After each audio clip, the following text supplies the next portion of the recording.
Okay, so I actually think I have it, but I basically need to figure out how to fix it better.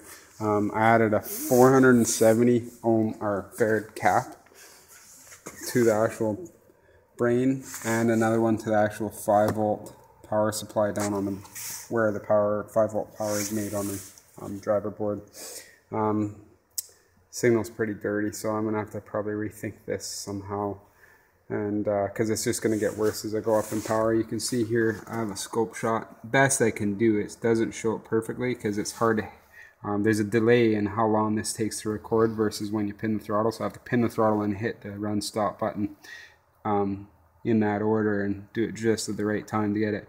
But you can see right here I have my cursor A poking at 4 volts above where 0 is. So this is basically the 5-volt power supply on the brain. You can see consistently it stays around 5 volts, but it's noisy as hell and it goes all the way down to 3.28. So if one of those spikes catches the brain, you know, the brain, Leblowski said it's just below 4 volts usually where he has it shut down or something like that. I think he said it was, might even be 4.5. So, but you can see all these spikes, you know, if it's here for a long enough period of time, like it's around 4.6, so if it stays around below 4.5, it'll probably shut this thing down. So seems to work.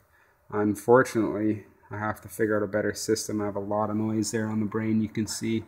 I don't know if I ever scoped this on the last controller design, but it's hard to say, but I imagine it's just the way I have probably the 5-volt power supply feeding across through a trace to the other side and then coming off through the ribbon cable, and I bet you it might be related to that. Don't know for sure. I have to do some digging on this, figure out what I can, but here's a little demonstration that it works with all those caps. Now this is 150 phase amps.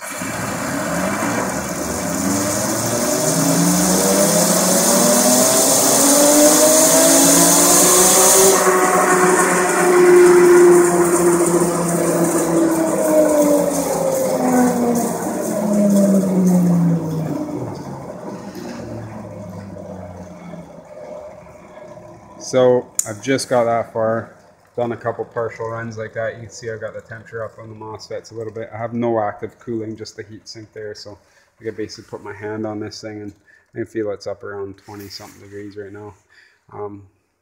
Those MOSFET temperature gauges are right on the backs of the FETs. So they go up and they're actually pretty fast. It actually gives me a lot of time to react basically. But I'll have to figure out what I can do to, might even have to do like a 5-volt power, isolated power supply or something. I'm not quite sure. I'm not sure how to accomplish what I need to do here. So this is going to take some thought.